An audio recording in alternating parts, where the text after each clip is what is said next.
You see, y'all, I love good football stories being told. I mean, hell, I could watch these all day. But is this just a knockoff remake of HBO's Hard Knocks? Only time will tell.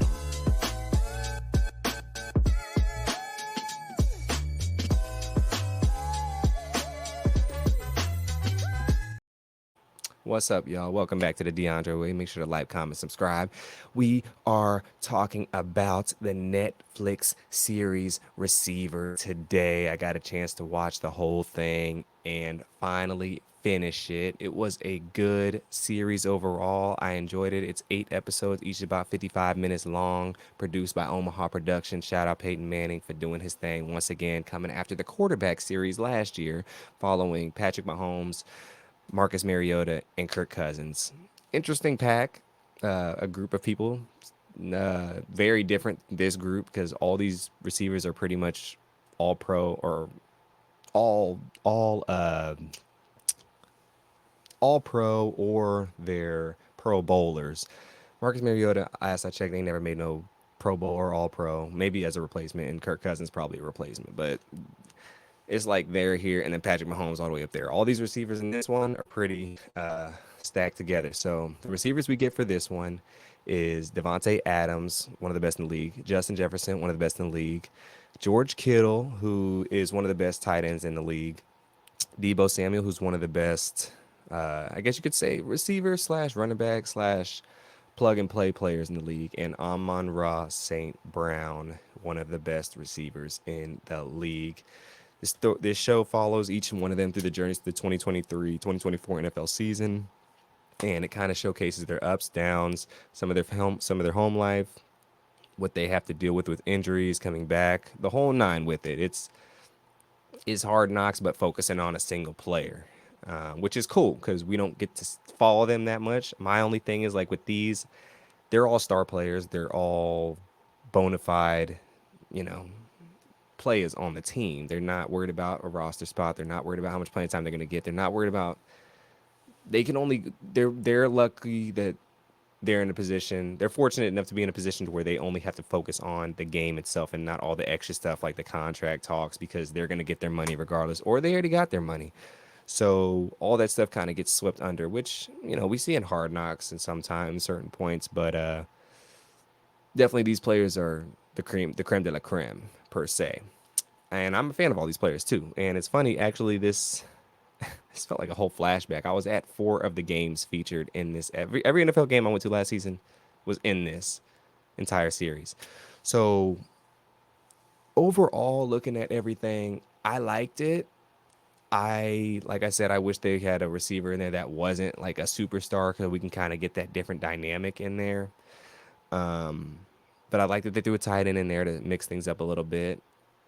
I think that the series did a good job in depicting kind of their lives and whatnot. There was some interesting things that we'll get into about it, but I the only I liked the quality. I liked how they divulged into it deeply and really got to know the players. Like after this, I really like Kittle a lot more than I thought I did in the past. Not that I didn't like him, but he definitely was the most charismatic by far out of the group, and I'm a supporter. I definitely dig everything he got going on and everything that he kind of stands for. He's a real upstanding dude. And after watching this, how can you not root for that dude?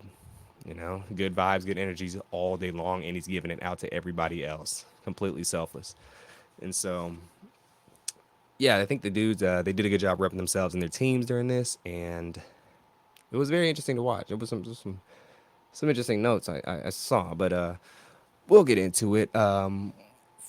What I'll do is we'll break it down with each receiver in their little story arc and whatnot. So we'll start with Devontae Adams first. So Devontae Adams was a former Green Bay Packer, now current Raider, Las Vegas Raider, and he has his troubles with Jimmy Garoppolo, or yeah, Jimmy Garoppolo. He's like, look, this dude's trash. He got to get up out of here. And it's funny to see him actually say these things. And it's like Garoppolo's probably watching this at home, like, ooh, I was dying. I mean, they really went in on him. It was a Garoppolo bash fest. I mean, and the coach too. Like Devontae took no prisoners when it came to these when it came to these talking about them and whatnot. And so we don't get to see him until the second episode.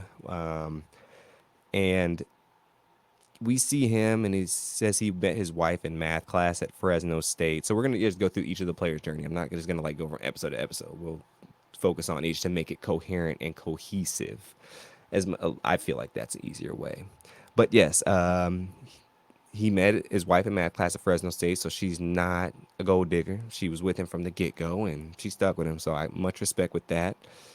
And some people, he had his daughter's birthday party, which is cool. The thing about these is like I like seeing the football stuff clearly and a former athlete.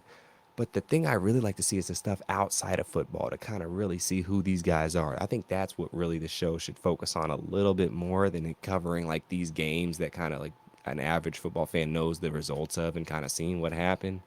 Unless something big happened, like they got hurt or whatnot. But I think some of the games were just kind of pointless to cover. It was just kind of just filler because it's a default, and we don't have to go through all these games. But that's just me. I like to see more of the outside part. But yes, it's funny that some of the people didn't know who he was, which not everyone should. But one of the best receivers in the NFL, I would hope they would. But yeah, they those other his daughter's classmates' parents. I know some of the dudes is lit up in there, and they were shell shocked because they're like, "Wow, this house is nice. This brother got all this. What does this brother do? What's he do?" And she was like being all vague about it. Oh, he he works in sports. Like, girl, just tell him who your husband is. She knows she want to, but she was trying to hide it.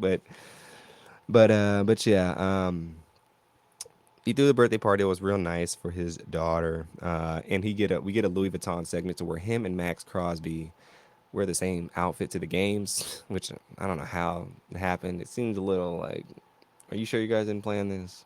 Seems a little too good to be true. Out of all the outfits in the world, y'all both get the same one. Maybe they do the snake alike like that, but it happens. I've seen it happen before when I was in college. People get the same chains, same shoes, same whatever to wear, and it just happened to wear it the same day because they're thinking like that. So Louis Vuitton, you're doing a good job. You're doing a good job. But yes, we see, we go through, like I said earlier, Jimmy Garoppolo is playing trash ball, and Devontae is just slowly getting more frustrated, and he's he's getting over this. He needs Jimmy to be gone soon, and foreshadow that will be. But Devontae goes into why he went to the Raiders in the first place because of Derek Carr. He played with him in college, and it seems like he's blaming Josh McDaniels for letting David Carr go or Derek Carr go. Look, Derek Carr ain't no good, Devontae. I hate to break it to you, my brother. He needed to get let go. That dude, he's not good.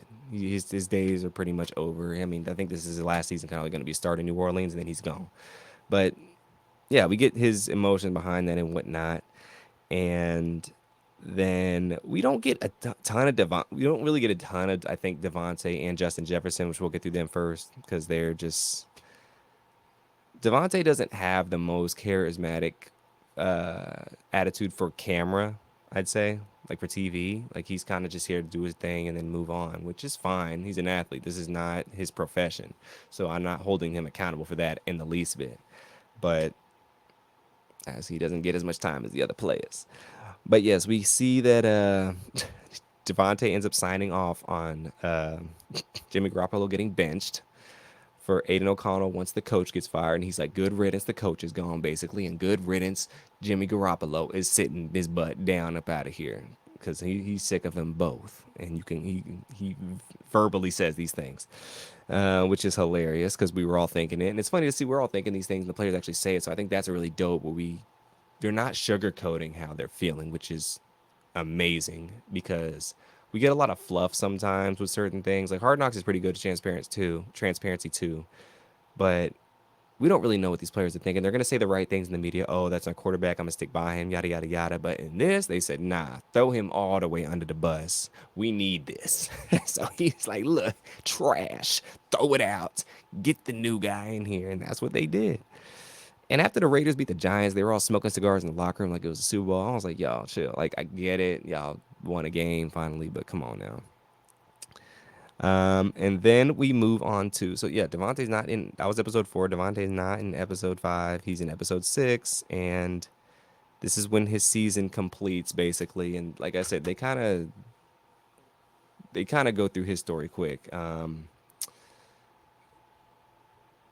He finished the season. They said they have hope for next season, and that's about it. So Devontae's story is kind of like a little swept under the rug. I think he didn't get as much time as the others, but we got to see some of his skill on the field, and he did get a little banged up as well. So we got to see how he reacted to kind of like getting hurt, and he really seems like he does care. I like Devontae as a player and as a man. So shout out Devontae Adams, man. Keep your head up, play, and hope you go to a better team. Next receiver we are focusing on is Justin Jefferson, one of the best wide receivers in the NFL as well, LSU product. We don't get to see him until episode 2 as well. And he's showing off his jewelry collection. That's the first thing we see. Um, yeah, he's third year in the league, so he's young dude, still very young dude. That's just his vibes, his mantra, his mo. Yeah, he's just showing it off. He knows he's about to get a fat contract, so he's about to get some more and maybe recycle those other ones he got. But yeah, I believe he's single. They didn't really show much of his family, but he apparently only eats candy at the morning and night, which is a funny segment. Probably one of my funnier segments of him. And he bought a chef. I think Justin Jefferson has a really good personality. He could open up a little more, but he has a good personality. He's very open, energetic, and that brings a lot to the show. Now, unfortunately, his team was trash, and he was hurt half of the season, so that's why he got kind of clipped in this whole thing as well. But that's just how the game goes sometimes, and we got to see his rehab process. But before we get there, yes, he talking about his eating candy. And look, y'all, I like the gritty, but we don't need more gritty segments. They had about one too many gritty segments up in this piece. I was over it after the second one. Like, I get it, that's his thing, but come on, y'all, come on, no more gritty, please. But yes, we move on. We get to learn about Justin Jefferson's family a little bit.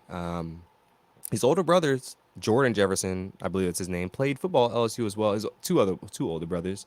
One of them played quarterback. The other played, I don't know the position the other one played, but I remember watching his brother play in college. He was a good quarterback, solid quarterback. Nothing amazing, but very solid, which is cool. Like, your whole family goes to LSU. That's amazing. You have your older brothers to look up to, and they're there to help him as well. So I can see why he's so good, because he had role models to look up to and people to help him out along the way when it comes to his brothers. So knowing that, it's no shock to know where he's at and how well he's doing. And so, yeah, we see. So Justin Jefferson gets a shot of lidocaine, and it seems like all the players get a lidocaine shot throughout this. They was getting lit, shot up through this whole thing. I mean, by the end of it, every single one of these dudes was like in the locker room getting something shot up. They shut their door so many times. I just wanted to, like, I mean, it's a shot, but it's a serious thing, because when you take these shots, these pain reliever shots, your injury isn't healed. It's just numbing the pain, so it will still be back, and you could seriously hurt yourself by doing this. Why a lot of players opt not to do it, because they don't think it's that serious. But I don't blame them for doing that. It's a serious thing, But hey, it shows their dedication to the team, which is really, I like how the show is being transparent in that matter. But yes, he took the lidocaine shot, and they still lost the game. And then we get some more gritty talk after that. Like, y'all, the gritty section's got to go. Uh, so Justin Jefferson, he does this like fake hamstring injury gritty celebration thing, and then he eventually ends up actually hurting his hamstring. Just leave the gritty alone, man. Like, I think it's past. It ran its run, Like, it did what it needed to do. You got it in the video games too, but I think it's time to just retire the gritty, please. But yes, we get to know that it's Justin Jefferson's contract year. Essentially, he has another one on his deal, but they're gonna pay him ASAP. Um, then we don't see him in episode 3. We, we don't see much of. him either because he's hurt. He got hurt, so he's rehabbing this whole time. Like I don't really cover the much of the rehab talk about. He's recovering. You see his wanting to come back, and he sees his quarterback gets hurt, and then the when Jefferson does come back again, I think believe by the rate against the Raiders, he gets hurt again. So he's just hurt this whole entire time. It's kind of unfortunate, but yeah, at episode 6, that's his last episode. He completes his season. Talks to the coach. He gets his big contract, and yeah, that's his story. Kind of quick, I know, but shout out Justin Jefferson. Hopefully, we see him more next season.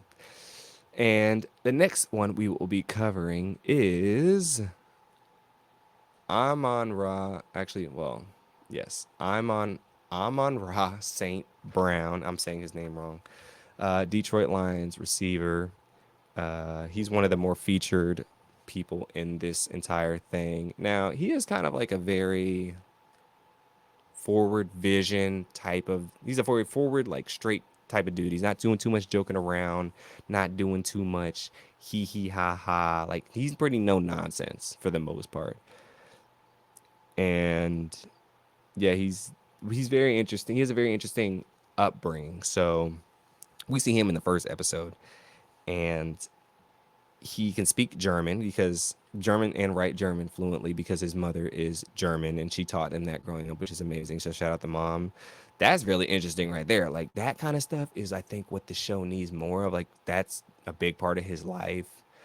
We got to see his dad was a bodybuilder. Amon Ra, we got to see the most out of his family. Out of everyone, we got to really deep dive on him. We had younger pictures and photos and videos of him working out with his brothers. It was really cool to see because we got to see the whole development. I feel like he got the whole character arc, the only one who got the whole character arc like filled out from bottom to top. And yeah, it's definitely cool to see because and he eventually early in the season he tore his oblique as well, and he kind of talks about a little bit about the painkillers and gets into that somewhat. So as a viewer, we can kind of feel that and witness everything kind of he's going through when it comes to that as well. So all, like I said, all the players getting hurt up in here. I guess they knew that the receivers were filming and they're like, look, we got to get these dudes because we don't like Peyton Manning and we want the show to do bad because all the players gonna be hurt or something. I don't. They wasn't conspiracy theorists. I'm a conspiracy theorist and the players was going after these players because they was on the show. Who knows? But he gets hurt, and but he eventually ends up coming back. And when we see him again, it is episode 3, and when he comes back from injury, he's playing a little more cautiously. So Anton Randall Ellis is receivers coach. So he played for the Pittsburgh Steelers. If you don't know, great dude.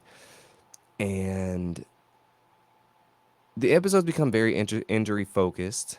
Uh, that's kind of just what's going down. And we see St. Brown talk about how he's been dating his girlfriend since college. I want to say since college or since high school. I wrote down college, but I think it was high school. I could be wrong. And she's in nursing school, and they see each other very often. So she lives in California, I believe, and he lives in Detroit. But they have a house together in Detroit. I wasn't really transparent with how their whole living situation was. She's like, I'm home, but I'm in school in California. I don't know. And they show him actually catch hand, mouth, and foot disease. So this disease basically is a viral infection that causes you to like break out in like hives all over, and it's pretty gruesome to see. It's on its feet too. Like it's kind of nasty to be honest, but they probably be like, look, bro, you got to do this for the show. We need to see it. And I would like, no, I don't want people seeing me like this. But hey, they might have paid him an extra bag to do it. But yeah, they should. We get very, very decrepit pictures of this man. So shout out Amon Ra. He wears a mask the next game, and it's apparently he can't eat and drink because of it, and that's essentially insane. Which his father said, drink Coca-Cola, that'll give you energy. Which he's right. I never would have even thought about that. So listen to y'all parents. I need, we all got to listen to our parents. They know what's up, and they know the old school remedies, the recipes that we are missing, that we need. We get a shout out from my dude. Well, we get a baby cameo from my dude Charles Harris. That's my guy.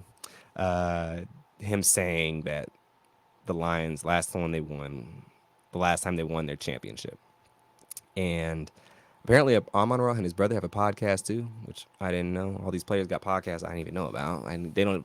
I don't. I didn't know. So check out Amon Ra's podcast, and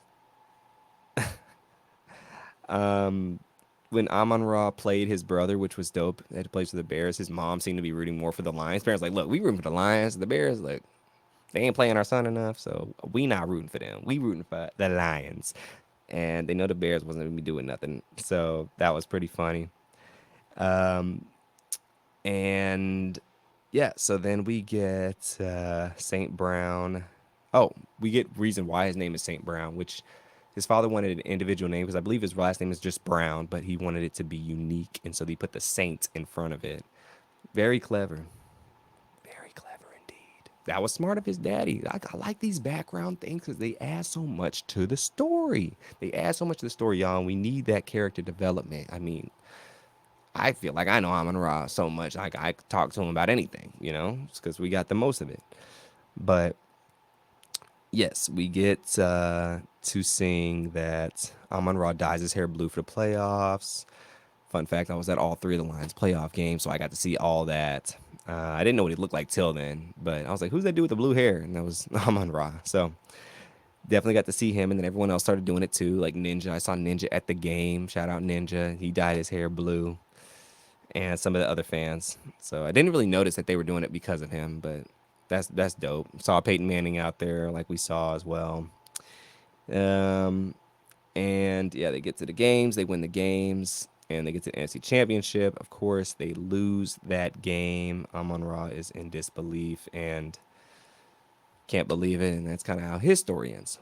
And so the last two. So what they did with the last two, George Kittle, as we see here. So with George Kittle and Debo Samuel, they were the other two, which they put them together.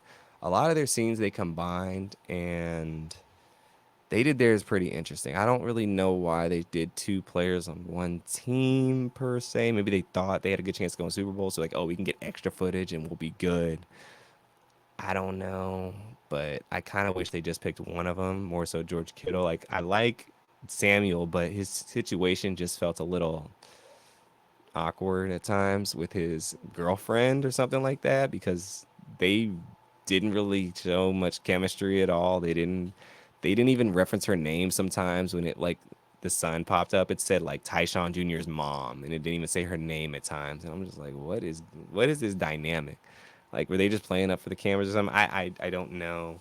She wasn't hanging out with George Kittle and the other football moms until the very end. It seemed very staged, but I don't know. It was just kind of weird at times. But we get into it, and how their story goes is we see Kittle. Kittle has his family bus, which, fun fact, Kittle, I'm friends with his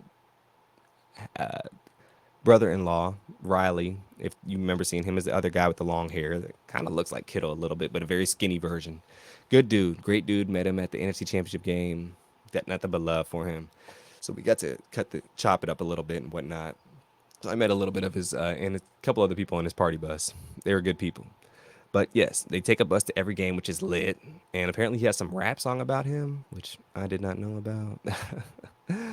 I'll pass on it. But shout out Ronnie Bell. We see him make a cameo appearance. He was at the Kansas City Winter Circle event this weekend, as well as last weekend or 2 weekends ago with me.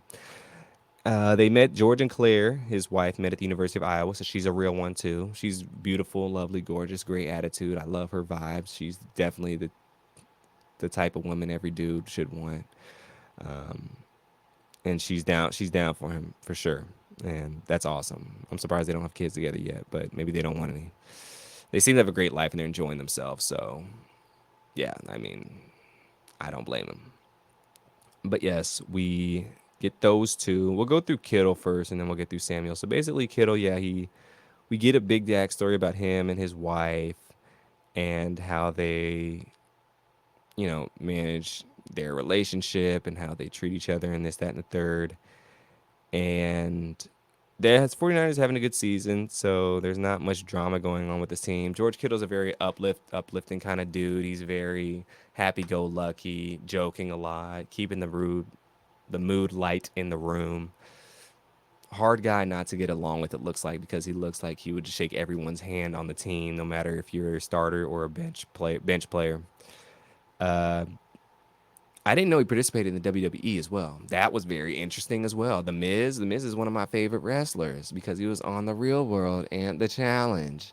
Go check out the Challenge podcast if you ain't checked it out too. But anyways, yes, that was interesting as well. I mean, Kittle's living his best life. Uh, Tight ends seem to be living the best lives at anybody in the NFL. I don't know if they just the most charismatic people. I mean, they need to do a tight end show. Waited for next season to do a tight end show. Focus on Travis Kelsey, George Kittle, um, Laporta, uh, the new dude Brock Bowers coming into the league. Like they have so many good tight ends where I think they just should have did a tight end show next year instead of just lumping in George Kittle with the receiver. They needed him, maybe. I think we need a white dude that has some charisma. There's not too many of those in the league that are like stars. Maybe like Cooper Cup, but I don't know. He seems like a very straight and narrow dude. So I don't know. They needed Kittle in this to like keep the monotony different. He definitely added that element. And apparently Kittle has a podcast too. Kittle Family Podcast. They all got podcasts up in here. Shout out the podcasters. Um, then we use so this is funny. Kittle apparently uses feet spacers, and when I saw these, I was like, I need some. So I ordered some myself. Tried them on for the first time. They're supposed to help your blood flow with your feet. Apparently, um, yeah, I've never worn these before. I've seen them wear like at salons where they do it with your feet when you get a pedicure or something like that. But shout out Kittle for putting me on the feet spacers. I had to look him up and see what benefits because he had them on, and I was just like, all right, well, I'll try it. If it worked for him, they should work for me. And so I'll let you know the effects soon, and see how they're going after like maybe a week or so. Um, but then we move on to the playoffs, and we see that Kittle's dad would send him letters each week in college instead of calling him all the time, and would continue to do that as he's in the NFL because it helps George out, and he wanted him to do that. So that's pretty dope. I mean, look, as college kids, we don't want to talk to our parents back home. Like we don't even remember they exist half the time unless we really need something. So I think that's a great form of communication. That's great on his parents to kind of notice that like, hey, like maybe this talking thing isn't working. Let's do something different. And they did that. So that's dope. I love to see that too. Like all this stuff outside of the basic football things, which we see clearly. I want to see more of that just because I really can get a sense. This is a show at the end of the day. It's a TV show, reality show, whatever you want to call it, docu-series. I want to see what's really going on behind the helmet, inside the helmet, not just on the field. I could honestly, this kind of show could care less. That's like more Hard Knocks type of things if I really want to know what's going on the football field. So, um, but yes, it helps George out. And this was okay. Before the game, one of the playoff games, they gave him this like Naruto My Hero Academia edit to where he's like talking to himself, getting hyped up, and then like his wife is pushing him, and they're doing all these special effects with the camera, and they panning this way and panning that way and changing the background color. It was a lot. It was a lot. I didn't really know what was popping. I didn't know what was going on. I was just like, what did this show just turn into? Clearly, he was the main character of the whole entire series when they did this, but because they didn't do that for nobody else. Just I don't know what was going on, but it was some like superhero stuff going on. Anyways, yeah, I just had to point that out. It was just kind of just randomly thrown in there, which I have no clue why. But anywho, they get to the Super Bowl eventually, and I think Kittle's the only one who he gets hurt at the end. Okay, he gets hurt in the Super Bowl, and he gets a shot too. I don't blame you for getting a shot in the Super Bowl. But now, when y'all watching these games and y'all see them run back in the locker room and run right back out, y'all know what went down. If they back in the game after they go inside, you know what went down. Yeah. Now I know. I mean, I kind of knew that before because I played college football and I seen some people do that, but not to this extent. These painkillers have gotten way better. So the lidocaine. But yes, they get to the Super Bowl, they lose, boo hoo, they're sad and whatnot. And so then we final round this out with Debo Samuel. So Debo Samuel's kind of also like a really chill, relaxed, not joking too much type of dude about his business. And we see that his segments get paired up with Kittle's the whole entire time, essentially, as well. Which I know the camera people love because they're like, look, we can kill two birds with one stone in this. We don't have to go to 5 different teams. We only got to go to four. And so we can save a lot of time and money. That's what maybe that's why they did it because they only did three quarterbacks. Now they're doing five receivers, but they really kind of only did four because two of them on the same team. So it was a lot easier to track them down. Money thing, maybe. Omaha Productions ain't trying to do all that extraness. So I get it. I get it. Debo, so they showed Debo's girlfriend, but the first they introduced her as Tyshawn Jr.'s mom as a caption when she's shown. And I was like, no, no, no. Don't disrespect this lady like that. You better put her name down.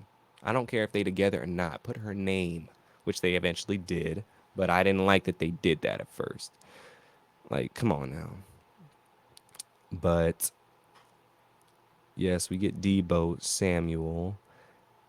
Like his whole time, like he gets hurt early in the season. He's rehabbing. Nothing much going on there. He's like trying to get back, this, that, and the third.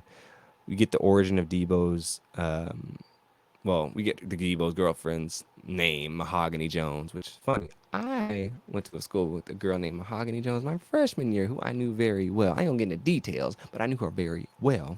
I had to look up if that was the same person, but it wasn't. But yes, Debo goes out with a shoulder injury. He's out for a good portion of the season. He gets hurt quite a lot. And then we get to a segment to where Debo, I mean, he just hurt this whole entire show, I feel like, because he has that luxury. He's on the 49ers with a very good team. They don't need him to come back right away, which is nice. And yeah, we don't get much of Debo until the playoffs. He comes back finally, and he ends up hurting himself again once he gets back against the Packers. He's pretty injury prone, not gonna lie. Uh, but yeah, we don't get the thing about Debo's whole story is we don't get a ton of his personality. We get him in the car a lot talking. We get him at home playing with his son. That's it, really. Like, there's not really much to say about Debo except he took the painkiller. He took the lidocaine shot too, I'm sure, and he gets hurt a lot. So other than that, they didn't really feature him much, and that's all the players. And one thing I skipped is I did like is Amon-Ra's dad said, "There's no such thing as bad kids, only bad parents," which I 100% agree with. The kids are a reflection of their parents, and you can tell how a kid acts, how kid's parents might act based on the kid. His dad is a good dad. His dad looks like he was hard as hell on them, not gonna lie, but it definitely shows it paid dividends once they got older. I mean, 2 or 3 year sons in the NFL, like it's hard to beat that. But yes, we get this Disney Plus thing at the end where they make everything seem happily ever after. And in the end, Amon Ra gets his new contract. Devontae and his wife are expecting a baby boy, so congratulations to them. Debo is enjoying spending time with his son in training. No mention with the girl. Justin Jefferson hosts his football camp, and he got his contract, making him the highest paid receiver in the NFL. And Kittle adopted two new puppies. Yeah, they didn't get that like happy ending at the end of the quarterback one, which I know Mahomes won the Super Bowl, but and I think he got his wife, his girl, he had another baby, I believe then, but Mariota and Kirk Cousins, I don't know what their happy ending was. I don't know. I don't remember very well. Mariota did not even play last year, and Kirk Cousins, he got hurt last year, so they didn't really have like good seasons last year. But anywho, that was the end of that was my recap of and I guess review of the show Receiver on Netflix. They could have cut it down a couple episodes and they could have cut it down a few minutes on each one. But I liked and enjoyed it. I'm a football guy, so I enjoyed seeing it. It was an easy watch for me. Very easy to follow, very easy to go along. It's hard not to not it's hard to not understand what's going on. It's hard.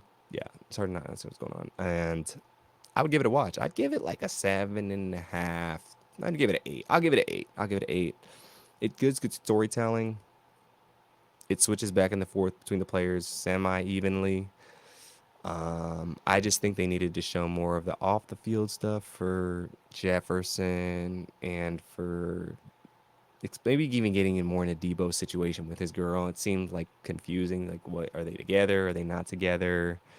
And then the whole like separation with his girl, like Debo's girl and then Kiddo's girl finally got together at the end. Like they were both filming the same thing. And I mean, it's fine if they don't have to hang out. I don't expect them to be friends, but they really focused a lot on Kiddo's girl and kind of left Debo's to the side. But more so than I. She got some time, but I don't know. I just needed some explanation of like what the relationship is, just for clarity. But anywho, none of our business, I guess. But yeah, yeah, not too many complaints. Football action was good. I was at the games, looking out for myself. Didn't see me, but I was. If you want to see the vlogs at that from those games, I'll probably put a link to them below. And if they're not below, just check out my playlist, NFL vlog playlist. You'll see all three of the Lions playoff games. And I got a bunch of Chiefs content from the first game they played the Lions. But y'all, that was my review of Receiver on Netflix. Check it out, brand new. Give it a watch. Let me know what you think in the comments. Let me know if I missed something that was gold. And what was your favorite part? So, appreciate y'all for joining me. Have a very blessed rest of your day. And I will see y'all on the flip side. Peace and bless.